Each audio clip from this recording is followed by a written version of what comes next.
আমাদের সবচেয়ে গণ্যমান্য ব্যক্তিদেরকে একটা প্ল্যাটফর্মে নিয়ে এসে বক্তব্য দেওয়া হয়, সেই ভাষা এবং সেই কৌশল মান্নাভাই করেছেন অনেক আগে। আমরা দেখেছি সেটা।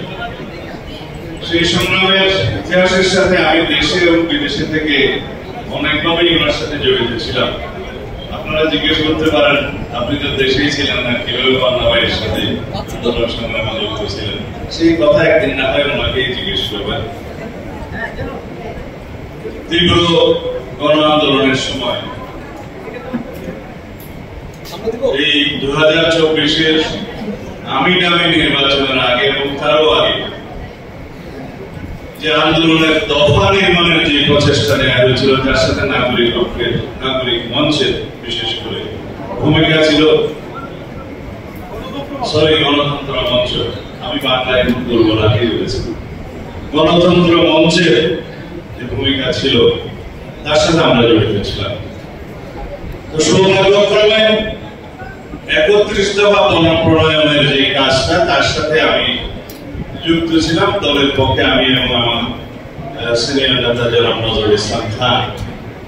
আমাদের কাছে যে একটা ড্রাফট গণতন্ত্র মঞ্চের পক্ষ থেকে দেওয়া ছিল, তাতে সম্ভবত 35টা দফা ছিল।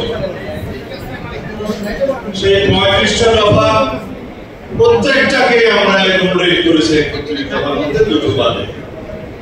সেই দুটো ভিন্নভাবে গণতন্ত্র মঞ্চের এই দফাগুলোর মধ্যে ভিন্নভাবে উচ্চারিত হয়েছে। সব জায়গায় তো আর গণতন্ত্র এবং ঐক্যমত্য হয় না। এখন যেমন জাতীয় ঐক্যমত্যের কমিশনের মধ্যে যা হচ্ছে, তবে 31 দফা প্রণয়ন হয়েছে এবং তারপরে আন্দোলনের জন্য যে 10 দফা প্রণীত হলো, সেখানে কিন্তু আমরা যুক্ত ছিলাম। এগুলো আলোচনার জন্য সবসময় আমাদের সিনিয়র পলিটিশিয়ান হিসেবে কথা বলতে হতো, আমরা এই সমন্বয়টা করেছি। 10 দফাকে আমরা যখন এক দফায় নিয়ে আসতে পারলাম, সেই এক দফা প্রণয়নের মানে কষ্টটা ছিল সবচেয়ে বেশি। কারণ দফা তো লেখা যায়, কিন্তু কখন আমরা 10 থেকে 1-এ আসতে পারবো, সেই দীর্ঘ প্রক্রিয়া আন্দোলন সংগ্রামের একটা সময় নির্ধারণ করা, সেই প্রতি আশাটা অনেক রক্তাক্ত পথ পাড়ি দিয়ে আসতে হয়েছে। শেষ পর্যন্ত আমরা এক দফায় আসলাম এবং সেই এক দফার পরে আমি নির্বাচনের পরে বাংলাদেশের রাজনৈতিক ভবিষ্যৎ নির্ধারিত হয়ে গেল। আমরা জানতাম ফ্যাসিবাদের পতন হবে, কবে হবে সেটা আমরা জানতাম না, নির্ধারিত কবে হবে সেটা জানতাম না, কোন প্রক্রিয়ায় হবে সেটা জানতাম না, কত রক্তপাতের মধ্য দিয়ে হবে সেটা আমরা জানতাম না, কিন্তু আমরা জানতাম এই ফ্যাসিবাদের পতন হবে, তার বীজ বপন করা হয়ে গেছে। সেই ইতিহাসের সাথে নাগরিক ঐক্য জড়িত, সেই ইতিহাসের সাথে গণতন্ত্র মঞ্চ জড়িত। গণতন্ত্র মঞ্চের কথা না বলে যাই হোক, আমি আজকে এখানে কি বলবো, নাগরিক ঐক্যের জন্য শুভেচ্ছা বক্তব্য দিতে বলা হয়েছে। শুভেচ্ছা নয়, ইতিহাসই তো বলে যাবে। নাগরিক ঐক্যের প্ল্যাটফর্ম থেকে নাগরিক ঐক্যের রাজনৈতিক দল হওয়া পর্যন্ত যে ভূমিকা ছিল, সেটা নিয়ে সারা জাতির মধ্যে একটা ঐক্য ছিল। যখন সেটা রাজনৈতিক দল হিসেবে পরিণত হলো, প্রকাশিত হলো, তখন শুধু একটা দল হয়ে গেল। এখন আমি বলবো, গণতন্ত্র মঞ্চ, নাগরিক ঐক্য, আপনারা যারা দলে এমন মঞ্চে পরিণত হয়েছে, আপনারা এখন জাতীয়ভাবে সেই ভূমিকা পালন করবেন, যাতে জাতিকে আপনারা দিক নির্দেশনা দিতে পারেন। এটা হচ্ছে আমার শুভেচ্ছা এবং শুভকামনা। কারণ আপনাদের সাথে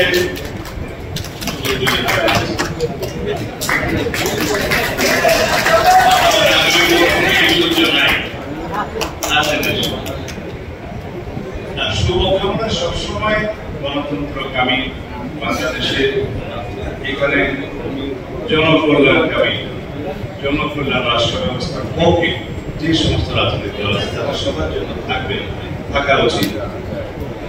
কিন্তু যাত্রাটা যদি একটু অধিকাংশ রাজনৈতিক দলের সাথে মিলে যায় সেই চেষ্টা আমাদের করতে হবে।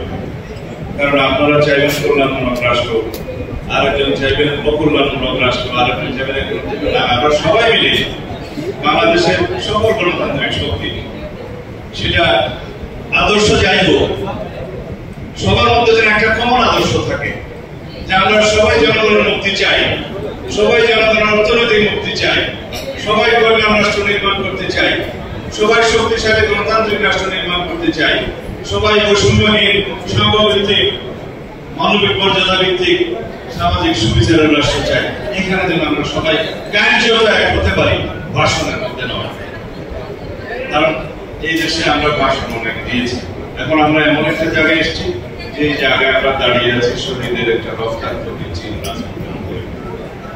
তাদের আকাঙ্ক্ষা ছিল অনেক, তাদের প্রত্যাশা ছিল অনেক, সেই আকাঙ্ক্ষা এবং প্রত্যাশা যেন আমরা পূরণ করতে পারি। এবারের শহীদের আকাঙ্ক্ষা এবং প্রত্যাশা যদি আমরা পূরণ করতে ব্যর্থ হই, বাংলাদেশ রাষ্ট্রের ভবিষ্যৎ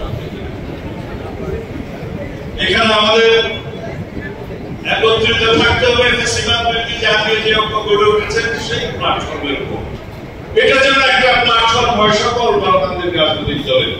প্ল্যাটফর্মটার নাম হবে ফ্যাসিবাদ বিরোধী জাতীয় ঐক্য। আমাদের শক্তি হবে কল্যাণমূলক সবার আগে বাংলাদেশের স্বার্থ, এবং সেদিকে ইনশাআল্লাহ আমরা এগিয়ে যাচ্ছি। আপনারা এখানে সমস্যা নিয়ে অনেকে অনেক কথা বলেছেন, কিন্তু হতাশা কেউ ব্যক্ত করেন নাই, কারণ আমরা সবাই আশাবাদী মানুষ। আলাপ আলোচনা চলছে, তার চাইতে বেশি অবশ্য খানা দেখা চলছে, সময় অনেক লাগছে, কিন্তু আমি বিশ্বাস করি আমরা একটা জায়গায় ঐক্যতে আসতে পারব।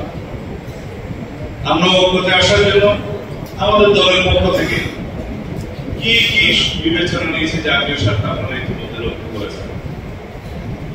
আমরা বলেছি 10 বছরের বেশি কোনো ব্যক্তি বাংলাদেশে প্রধানমন্ত্রীত্বের আসনে বসতে পারবেন না। এখানেই স্বৈরাচারকে রুখে দেওয়া হলো, এখানে ফ্যাসিবাদের উৎপত্তি বন্ধ করে দেওয়া হলো। তারপরে কি করা হবে? রাষ্ট্রের সমস্ত সাংবিধানিক এবং গণতান্ত্রিক প্রতিষ্ঠানগুলোকে এই গণতন্ত্রের রক্ষা কবচ হিসেবে শক্তিশালী ভিত্তির উপরে দাঁড় করানো হবে। তার জন্য কি করতে হবে? 1 নম্বর, বিচার বিভাগের কমপ্লিট স্বাধীনতা আমাদেরকে নিশ্চিত করতে হবে। ক্রমশ ক্রমান্বয়ে হয়ে যাচ্ছে। আমরা একদম ইন্ডিপেন্ডেন্স অফ জুডিশিয়ারি যদি এনশিওর করতে পারি সাংবিধানিকভাবে অবশ্যই, এবং আইনিভাবে যদি এনশিওর করতে পারি, তাহলে সেটা গণতন্ত্রের রক্ষা কবচ হবে। পার্লামেন্টে এমন কোন আইন পাস করা যাবে না যে আইনটা এই জুডিশিয়ারিতে চ্যালেঞ্জ হবে না। যদি সেরকম কোন আইন হয়, সেই জুডিশিয়ারি আমাদের নির্মাণ করতে হবে। আমরা বিচার বিভাগেরও জবাবদিহিতা নিশ্চিত করার জন্য প্রস্তাব রেখেছি। শুধুমাত্র আর্টিকেল 96 এর সুপ্রিম জুডিশিয়াল কাউন্সিলের ব্যবস্থা আছে, সেই ব্যবস্থার মধ্য দিয়ে একটা বিচারকে শুধু অপসারণ করা যায়, কিন্তু অপসারণ শুধুমাত্র পিউরিটিভ মেজার্স হতে পারে না, একমাত্র শাস্তি হতে পারে না। যদি এখানে ইন্ডিভিজুয়াল ক্রিমিনাল লায়াবিলিটি থাকে, সেটা ফিক্স করার জন্য যথাযথ আইন থাকতে হবে। অধস্তন আদালতের জবাবদিহিতা নিশ্চিত করার জন্য একটা সেক্রেটারিয়েট নির্মাণই যথেষ্ট নয়। সেই সেক্রেটারিয়েটের মধ্য দিয়ে অধস্তন আদালত সময়ে তাদের জবাবদিহিতা এবং বিভিন্ন মিসকন্ডাক্টের জন্য তাদেরকে ব্যবস্থা নিতে হবে, সেই বিধান থাকতে হবে। অবশ্য আছে বলে মনে করি, কিন্তু সেটা প্রয়োগ আমরা দেখতে চাই। অবশ্য এখনো পর্যন্ত সেটা পূর্ণাঙ্গ পায়নি। এটা আর্টিকেল 116 অনুসারে সম্ভবত একটি রিট এখনো পর্যন্ত পেন্ডিং আছে, সেটার অবজারভেশনের পরে বা রায়ের পরে এটা হবে। আমরা এইভাবে বিচার বিভাগের স্বাধীনতা নিশ্চিত করার জন্য বলেছি আর্টিকেল 5 অনুসারে যে আইন হয়েছে, যে জুডিশিয়াল অ্যাপয়েন্টমেন্ট অর্ডিন্যান্স 2025 যেটা হয়েছে, অবশ্য আইনটাতে কিছু ডিফেক্ট আছে, সেটা ঠিকমতো ডিসপোজ না করে এটা করা হয়েছে। তারপরে এটাকে আমরা স্বাগত জানাই, কারণ এর মধ্য দিয়ে জুডিশিয়ারি ইন্ডিপেন্ডেন্টলি ট্রান্সপারেন্টলি বিচারক নিয়োগ হবে এবং তারা এক পর্যায়ে ডিভিশনে যাবে, সেখান থেকে চিফ জাস্টিস হবে। এইভাবে রাষ্ট্র ব্যবস্থার মধ্যে দীর্ঘদিন ধরে একটা যে খুনেদার ব্যবস্থা ছিল সেটা সংস্কার হবে, ওভারনাইট হবে না। আমি শুধু রক্ষা কবচ হিসেবে জুডিশিয়ারির কথা বললাম, কিন্তু রক্ষা কবচ হিসেবে এটা এখানে এই press club freedom of press সবচেয়ে বেশি জরুরি। যে দেশে ফ্রিডম অফ প্রেস 100%, সেই দেশে গণতন্ত্র 100%। সেটা আমাদেরকে বিশ্বাস করতে হবে। আমরা প্র্যাকটিসে দেখেছি পৃথিবীর ইতিহাসে তাই বলে। সুতরাং আমাদের সাংবাদিক বন্ধুগণ মনে রাখবেন, আপনারা যেন মালিকের চাকরি না করে বিবেকের চাকরি করেন। আপনারা যারা সাংবাদিকতার পেশায় জড়িত আছেন, গণমাধ্যমের সাথে জড়িত আছেন, অনেক বেশি দায়িত্ব আপনাদের এই জাতি বিনির্মাণের জন্য। ভবিষ্যৎ শক্তিশালী গণতান্ত্রিক কাঠামো এবং রাষ্ট্র কাঠামো দাঁড় করার জন্য আপনাদেরকে অবিরাম সংগ্রাম করতে হবে কলমের মধ্যে দিয়ে। আজকাল অবশ্যই কলম ছাড়াও এই ইলেকট্রনিক মিডিয়া চালু আপনারাও বিরত সংগ্রাম করে যাবেন। সেই জন্য আমাদের আহ্বান থাকবে ফ্রিডম অফ প্রেসটাকে যেন আমরা একদম ইন্ডিপেন্ডেন্ট করতে পারি বা এনশিওর করতে পারি। আমাদের যা যা ব্যবস্থা নেওয়া দরকার রাজনৈতিক দলের পক্ষ থেকে, সরকারের পক্ষ থেকে, সব পক্ষ থেকে সহযোগিতা থাকবে। আর কি দরকার সেটা অবশ্য পূরণ হয়ে গেছে, বাইনা সেটা হচ্ছে সব সময়ের জন্য আমাদের দেশে নির্বাচনকালীন সময়ে কেয়ারটেকার সরকার ব্যবস্থা বহাল থাকতে হবে, সেটা নিশ্চিত হয়েছে। সেজন্য আমরা দীর্ঘ 17 বছর সংগ্রাম করেছি তত্ত্বাবধায়ক সরকার পুনঃপ্রতিষ্ঠার জন্য, এবং তার মধ্য দিয়ে স্বচ্ছ নিরপেক্ষ এবং নির্বাচনের জন্য, স্বচ্ছ নিরপেক্ষ এবং কি বলে সুন্দর একটি নির্বাচন ব্যবস্থা প্রতিষ্ঠার জন্য যে নির্বাচনী সংস্কার কমিশন যে সমস্ত রিপোর্ট এসেছে এগুলো নিয়ে আমরা কথা বলেছি। তার মধ্যে অবশ্য অনেক বিতর্ক আছে, কিন্তু কেয়ারটেকার সরকার ব্যবস্থার মধ্য দিয়ে যদি সত্যিকার স্বাধীন নির্বাচন কমিশন নির্বাচন পরিচালনা করতে পারে, এখানেই কিন্তু স্বৈরাচারের উৎপত্তিটা বন্ধ হয়ে যায়। এই কথাটা আমি বলেছি। শুধুমাত্র নির্বাহী বিভাগকে দুর্বল করার মধ্য দিয়ে কিন্তু রাষ্ট্রে একটি গণতান্ত্রিক কাঠামো শক্তিশালী দাঁড় করানো যাবে। নির্বাহী বিভাগকে নির্বাহী বিভাগের কাজ করতে দিতে হবে, বিচার বিভাগকে বিচার বিভাগের কাজ করতে দিতে হবে, শাসক এবং লেজিসলেচারকে আইনসভাকে তার কাজ করতে দিতে হবে, এবং সেখানেই থাকবে একটা কমপ্লিট ব্যালেন্স অফ পাওয়ার। এবং সেটা আমরা আইনের ভাষায় যেটা বলি যে একটা সেপারেশন অফ পাওয়ার থিওরির যেটা মূল কথা, যে harmonious cooperation between all the organs of the state should be established. তাহলে পরে কোনো অর্গান আর কোনো অর্গানের উপরে একটা অধিকার ওভার প্রয়োগ করতে পারে না, হস্তক্ষেপ করতে পারে না, একটা আরেকটা ব্যালেন্স অফ পাওয়ার হিসেবে পাহারাদার হিসেবে কাজ করে। সেই কথাগুলোই আমরা বলে যাচ্ছি। এখন প্রবণতা দেখা যাচ্ছে সংস্কার কমিশনের প্রচেষ্টা, মানে জাতীয় কমিশনে যে নির্বাহী বিভাগকে যত বেশি নিয়ন্ত্রিত করা যায়, সেটা নির্বাহী বিভাগকে অতীতে একজন স্বৈরাচার হয়েছিল, সেজন্য নির্বাহী বিভাগ আমরা বিলুপ্ত করতে পারবো না, দুর্বল করতে পারবো না। একজন সংসদীয় পদ্ধতিতে স্বৈরাচার প্রতিষ্ঠা হয়েছিল, সেজন্য আমরা আইনসভাকে বিলুপ্ত করতে পারবো না, দুর্বল করতে পারবো না।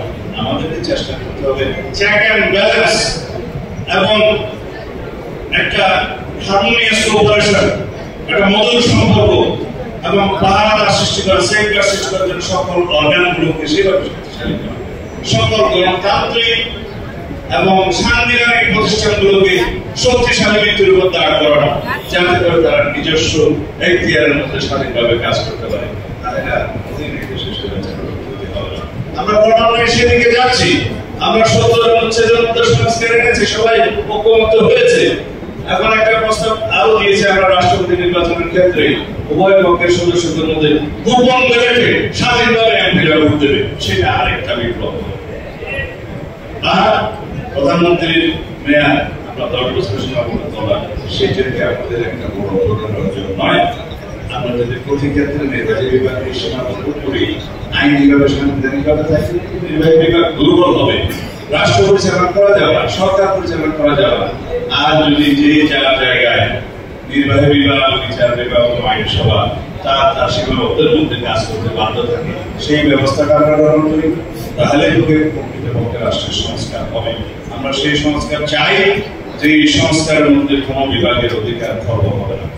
আমরা সেই সংস্কার চাই, যে সংস্কারের মধ্য দিয়ে রাষ্ট্রে একটি শক্তিশালী গণতান্ত্রিক রাষ্ট্র কাঠামো নির্মিত হবে। সেই সংস্কার আমরা চাই, যার মধ্য দিয়ে রাষ্ট্র কাঠামো সংস্কার হবে, সংবিধানের গণতান্ত্রিক সংস্কার হবে, এবং যার ফলশ্রুতিতে আমরা দেশের জাতির মধ্যে অর্থনৈতিক মুক্তি অর্জন করতে পারবো। সেই রাষ্ট্র ব্যবস্থা, সেই সমাজ ব্যবস্থা আমরা কামনা করি। আমি এর চাই